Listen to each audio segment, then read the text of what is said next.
Hello, welcome back to the studio. This week I continue with my painting, and as you can see it turned out nicely, but not without a lot of effort.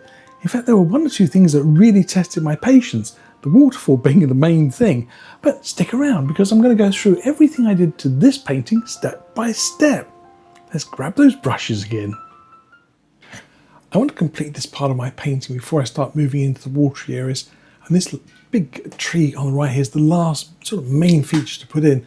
And I was really torn because I've got lots and lots of brown trees and I could make this into a silver birch. But then I looked at the shape of it and thought, no, it just doesn't look like a silver birch. But these look more like a pine tree. So I was really kind of torn. But I'm going to stick to my original game plan, and that's going to be a nice oak tree. And I've got Van Dyke brown. It doesn't matter if there's a little green mixing with it. And I've got a filbert brush back for this. And as I say, there is not, this is dried out pretty much, so I can get this paint to stick real easy. And I'm going to just block this in nice heavy Van Dyke brown. And you want a really good strong colour to bring this tree forwards. And I'm going to literally just block this in, and I want some lovely character, nice lumpy bumpy texture on this tree, so don't be afraid to use a bit of paint to do this. Right, I'll finish blocking that in and then we'll see what it looks like. Then we'll work on highlights.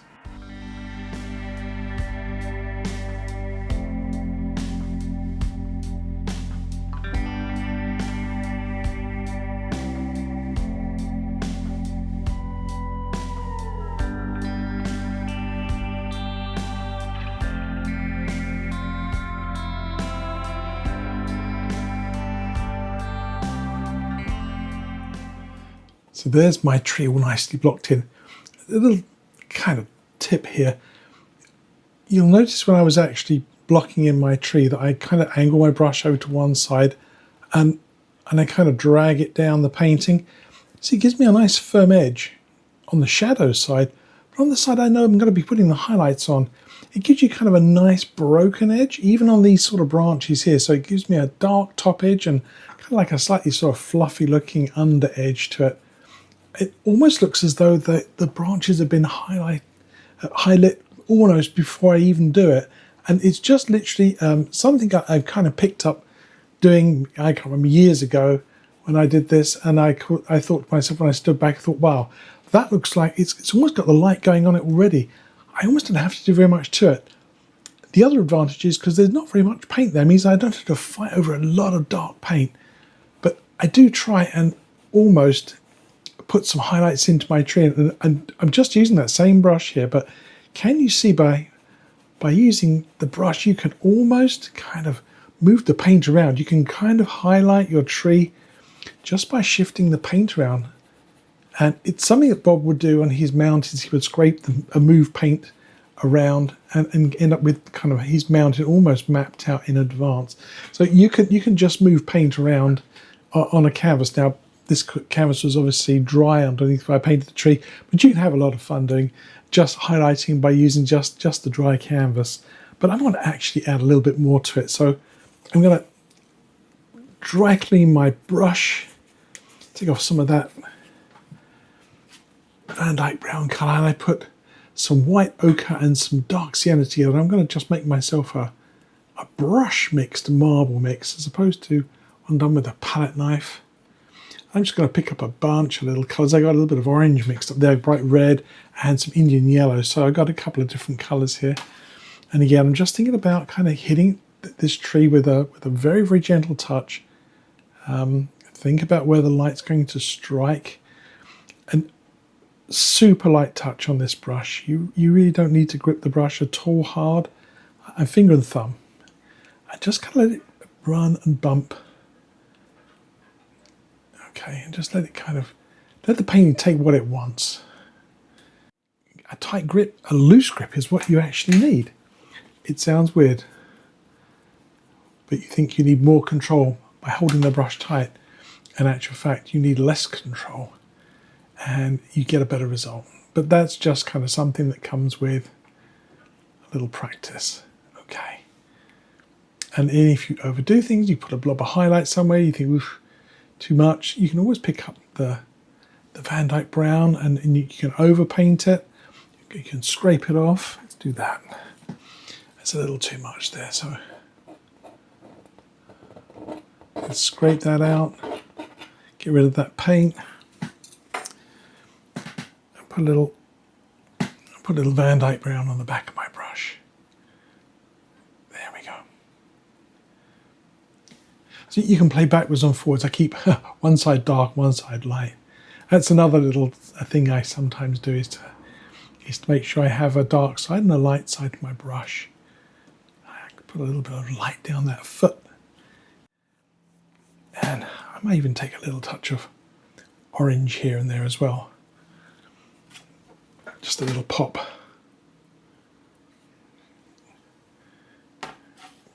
That's a little bit bright, isn't it?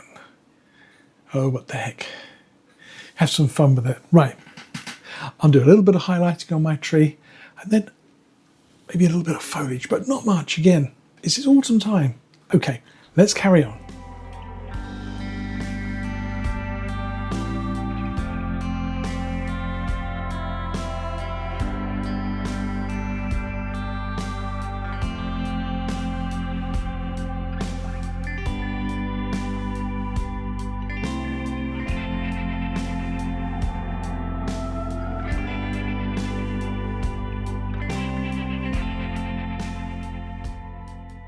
So in that last little section there, I mixed up a little bit of Prussian blue and white, quite a grubby colour.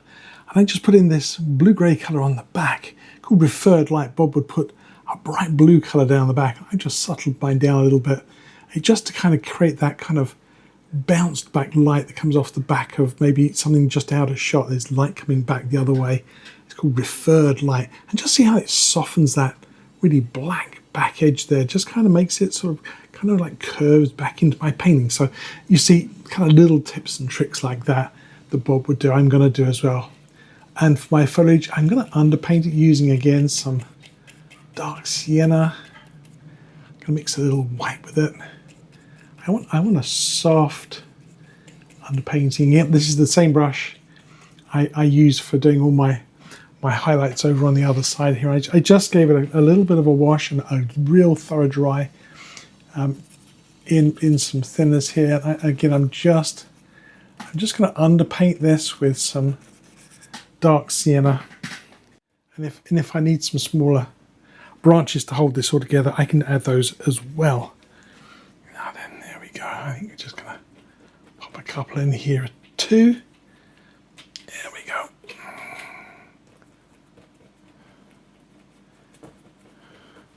I don't really want to hide up too much my nice tree trunk. I really enjoyed painting that. It came out really looking good. So I'm going to just put in just a few pops of foliage here and there. Plus I don't want to kill off the background too much. I really like this, and I might put in something back in the other side of my tree. It doesn't have a branch to hang on, so maybe I'll put something out there from the back of the tree. I'll just use a liner brush just to add a little bit of something to support that foliage out there. Get my hand out of the way. Maybe I'll just add a couple of little bits in here as well, just to kind of hold this all together. This is just Van Dyke brown, a little drop of thinners. I also washed my fan brush. I'm going to go back into some of my Indian yellow, bright red, maybe a little touch of white. Get a little bit of that on the edge of the brush. And again, it's quite bright. And I want to just think about how the light could be coming through and just catching a few little branches. Just a little touch. Just get a little flick. It's a big blob there, so we can put a few highlights through there and kind of break that up. And again, the light coming maybe a little more from underneath. Foliage over on this side, I don't think it needs anything doing to it. I might just leave that alone. There. I think that's it. I don't want to overdo it. But do I want to put some of this over on these trees? Well, maybe not. Now, let's drop in some water first. I don't want to do the waterfall or the rocks first because I want to get the water in underneath it, so getting that in the right order. And it might be tempting to use a lovely bright yellow-green colour down in here, which I'm going to urge you not to do. Think about keeping this area fairly subdued. Lots of nice detail, but you really want the eye to travel to this part of your painting. So I've got my old 1-inch brush back. I'm going to pick up some nice green colours. My palette's drying out, isn't it? Gosh, yes, it's starting to really get kind of sticky. Okay, but it'll do. I get a nice greenish colour here. Okay, there we go. A little bit more sap green, a touch of the Van Dyke brown. Again, I don't want a really vibrant green colour down here. I want to draw the eye to here, not to here. So I'll leave a little gap there for some rocks and drag this colour down into here. If I'm kind of hold true to form, I'm going to probably try and get the bottom corners to be the darkest. Again, darkening up the corners of your painting tends to, again, draw the eye back to the centre a little bit here. So having a nice dark corner is actually quite useful. I might try and put a little bit of something else in there in terms of a colour. A little bit of yellow ochre, a little bit of Indian yellow maybe. Just for fun, just for fun. Sort of a bit of a kind of an idea that some of this colour might be sort of potentially. There you go, a little touch more yellow ochre into the watery areas down here. That's just for a little touch of colour variation. It's always good. Let's throw some little colours in here.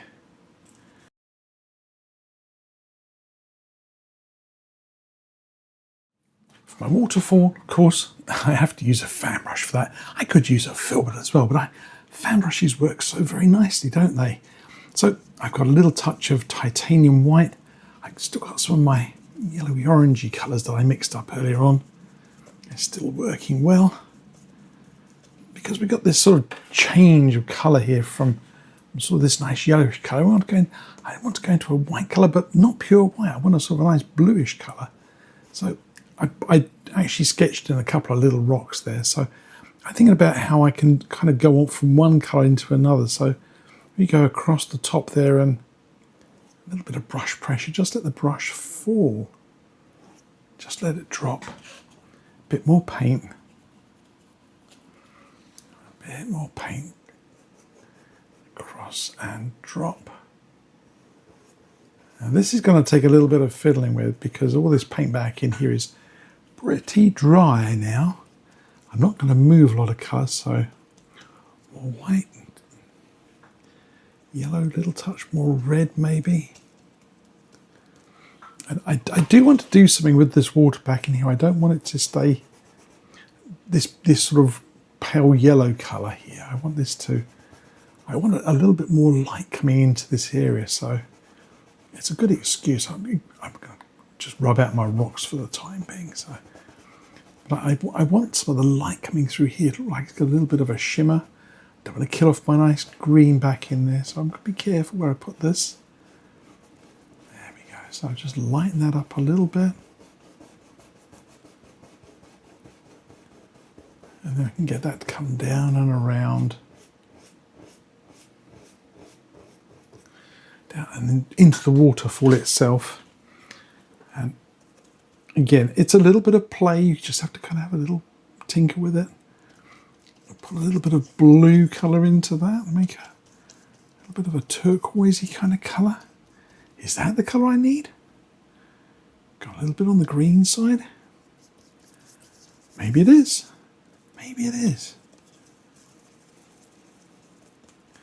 And it's only by sometimes experimenting with colours that you're going to end up making something which really works.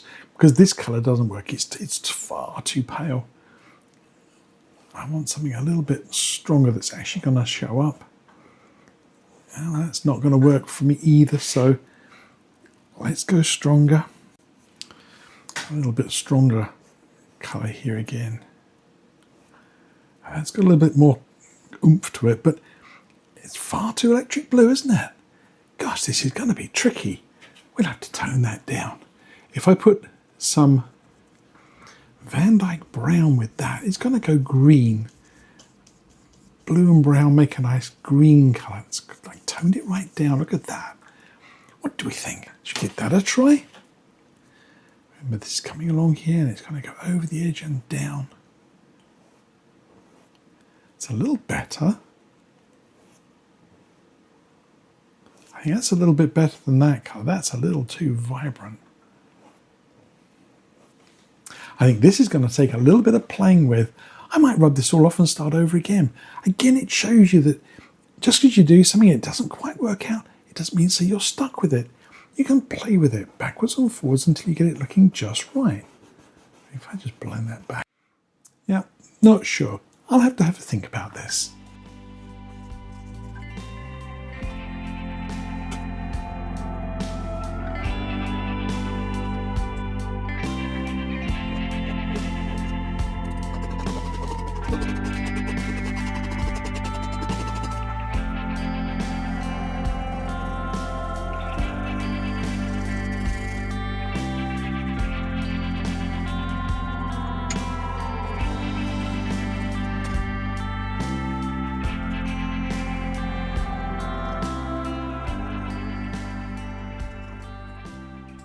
Well, as you saw in that last little section there, I just didn't like the colours. It just wasn't working out. It wasn't giving me what I wanted.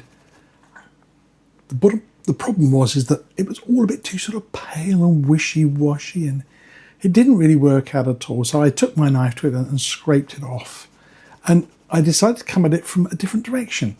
I thought, instead of trying to put light on top of light, which is kind of fraught with difficulty, how about if I scrape her off and then put on something dark? So I got my filbert brush out, I smoothed out those background ripples, they look quite good now, and I got some Van Dyke brown and blue, and it makes this lovely sort of greyish tone. I thought, let's underpaint the waterfall a little bit more. There's rocks either side here, so I want this side to be a little bigger and getting a little smaller as it goes away from me, but I thought, let's underpaint the waterfall.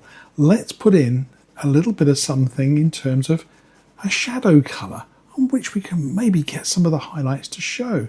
So that's what I've decided to do. I'm going to have this waterfall coming around and across and down, adding these lovely grey tones into it, dragging some colour across the top and then shaping my waterfall. And what do you think? Looks a little bit big, really, doesn't it? It's a bit sort of a raging falls, really. It's a bit too Niagara, I think. But I can always trim this up. I can always trim this down. You see, I can think about cropping it off about there. But I think I've got something a little bit sort of better shaped. And I think the colours work a little better too. So you see, I can't emphasise this enough. You do have to play with your paint. You do have to play with colour and get to understand your palette. There is no shortcuts. I read with interest some of the comments that I get from you lovely viewers, talking about problems with sketching and problems with drawing and how do you do certain things. And the only way I can explain it is to experiment, to play, to watch other artists doing things, to watch me practicing, failing, getting it wrong. But it's by watching someone else making a pig's ear of it that you get to see the ways not to do things and maybe recognise your own struggles a little more sometimes. So I think this is kind of an important, that you see this sort of thing. It's no good me sitting here painting perfect pictures week in, week out, and then saying that over to you guys. It's important that you see my struggle, I think. Now, I'm getting to enjoy this brush, and I think it might be the brush I used to do the waterfall in the end anyway. Right, let's put a little bit of colour on here now. Okay, I dry cleaned my filbert brush and I've gone back into this very pale teal colour. It's almost blue-green colour, almost quite aqua looking. I think this might be a colour that I could use. Now I've got a bit of colour underneath it might actually work. Again, super gentle touch here, just as this comes over the edge. But I'm going to make a decision pretty quick whether I like this or not. What do you think? The first 2 brush strokes there, right or wrong? Not working, is it? Let's get into some of the darker colour. Again, let's experiment. Better. Much better, I think, if you've got this slightly more subdued colour for the waterfall. This is a little too vibrant. And the shifting colour, it's tiny, isn't it? But this is, again, an important stage of painting. I think over in here at this end, it's going to be much more in shadow. So I'm going to get a much more blue-grey colour in here. Well, it certainly has been a tease, hasn't it? Get this waterfall in. I think once I got enough of it in, then I'll probably put the rocks in just to kind of hold it in, because right now it's sort of floating there and it kind of doesn't have anything to attach to, so to speak. You know, it's sort of just kind of, it's a block of colour. Not a pretty block of colour right now, but we put some rocks in there and suddenly it'll make more sense. So let's do that next. I think for my rocks, I'm tempted to use another filbert brush. I've got 2 on the go here. And again, I'm going to use some of that Van Dyke Brown and Prussian blue colour. Makes a nice sort of deep grey colour. So the same colours in the rocks as there is in the waterfall itself. Now, don't forget, these rocks have got to stand taller than the falls. Mother Nature, she doesn't arrive at a waterfall and then take a little jump upwards, does she? No, she let's kind of pull that into here. Again, I'm just blocking in. I'm in my mind's eye, I'm seeing a kind of a rocks and some stones we can highlight on. I'm angling them into the centre a little bit more. Let's pull this down a little deeper here. Have a couple of little stones back in there. Okay, it's a little bit more bumpy.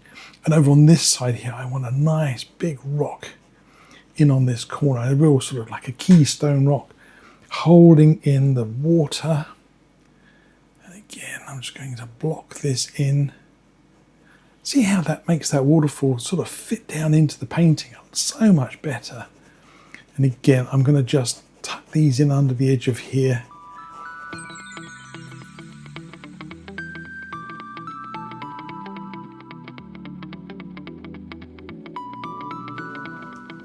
As I say, the waterfall suddenly now sort of sits into the painting a little more. It doesn't look quite so sort of glued on.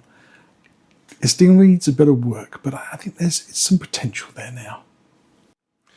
I dry cleaned that filbert brush.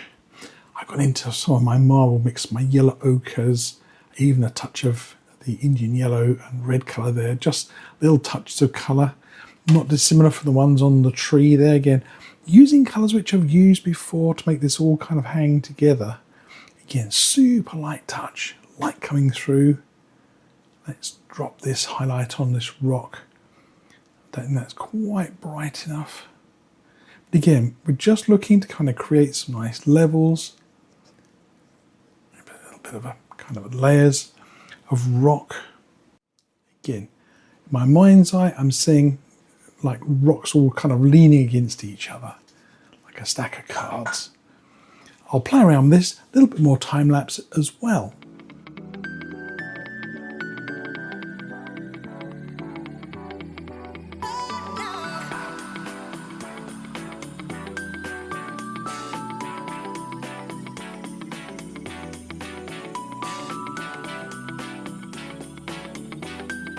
And I've dry cleaned my first filbert brush. I've taken some white and I'm going to put a tiniest speck of yellow ochre with it.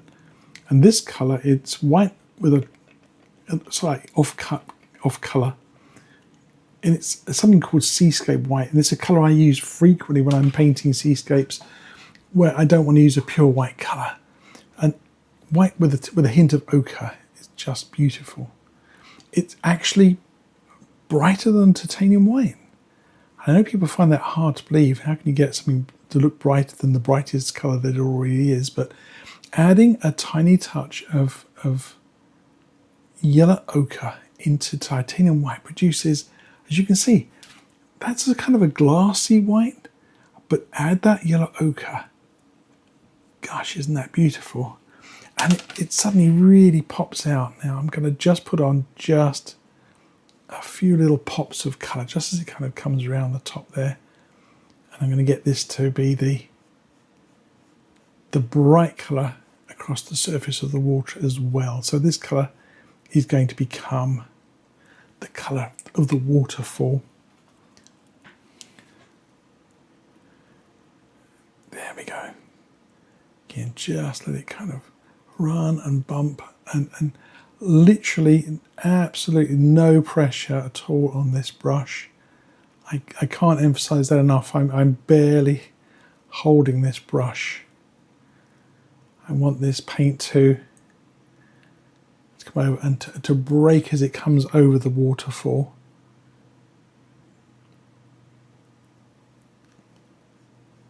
And if you can get it to just be kind of soft as it kind of falls there. There we go.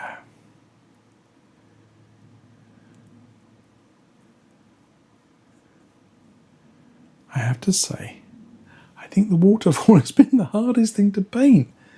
I enjoy painting everything I do, but boy, this waterfall gave me a few sort of heart-stopping moments there of my painting. I'm thinking, gosh, I must get this right for you.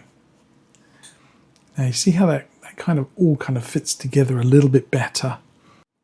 And I think we're going to get a little bit of movement down in here. So let's just scrub that in.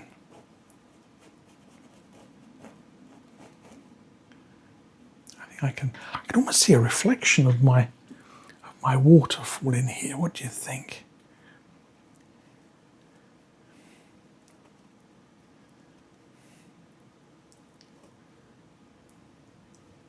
Hey, looks pretty cool, huh? Van Dyke brown, and little touches of blue on it, and I'm going to just literally drop in a rock or two, not too kind of heavy. Again, I don't want them to look too fake. Let that kind of fit down into the water there. And even have a couple that are just not too well defined. Looks like the water's kind of washing over them and kind of partly covering them. 3 little rocks. I think that looks quite good. See how quickly they just dropped in there?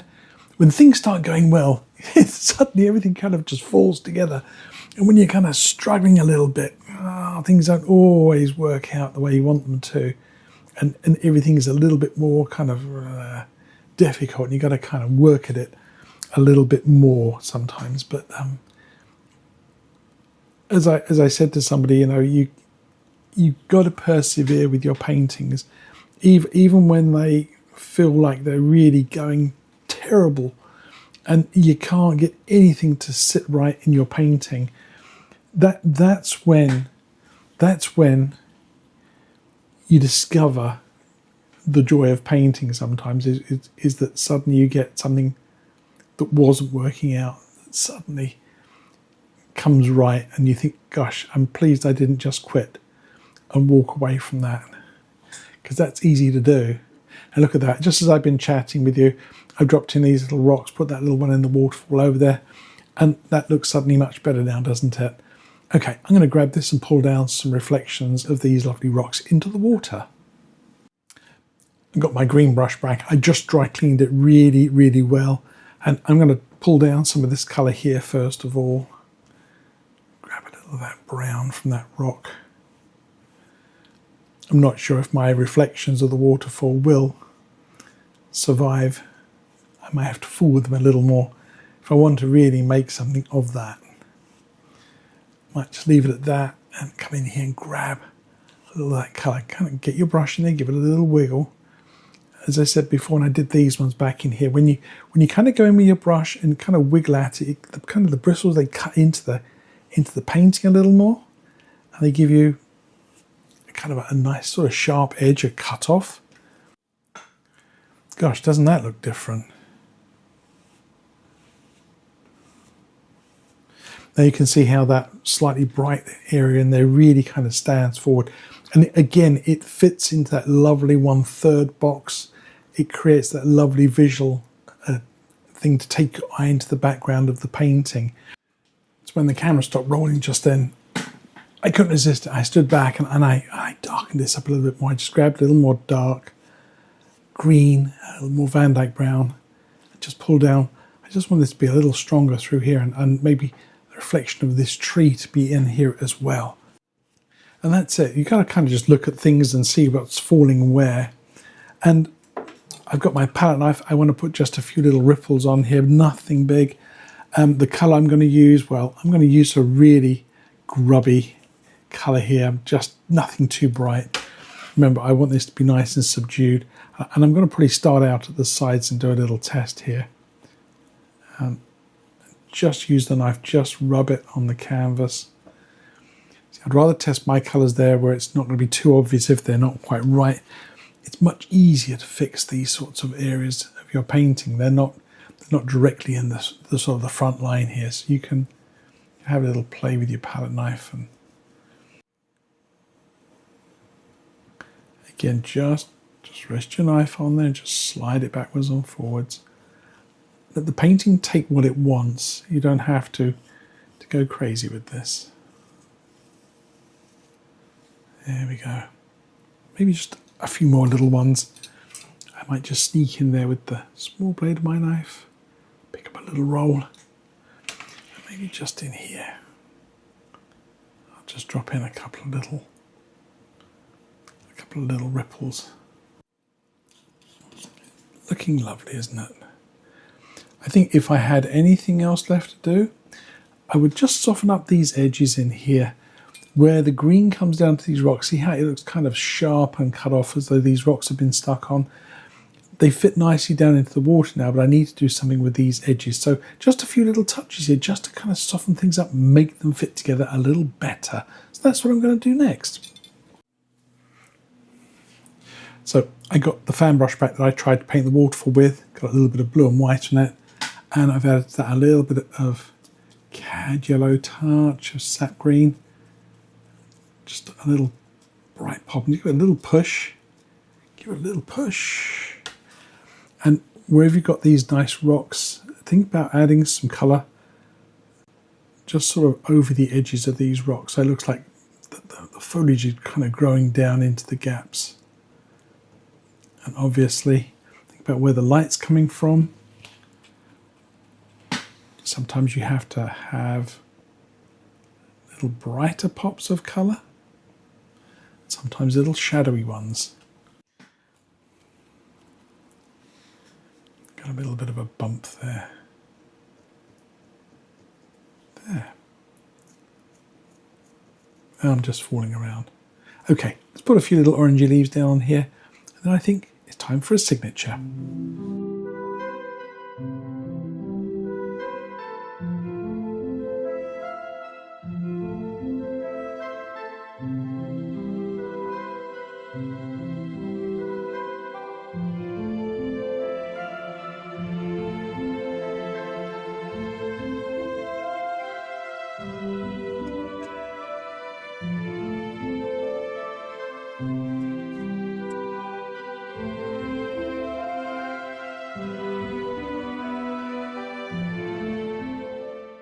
So there you have it, 2 Bob Ross classics squeezed into one painting.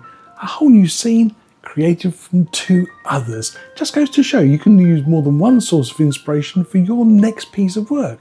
Speaking of which, there's some more lovely videos for you to watch coming right along. Don't forget, like and subscribe, leave me a comment and let me know what you would like me to paint for you next. Happy painting, people!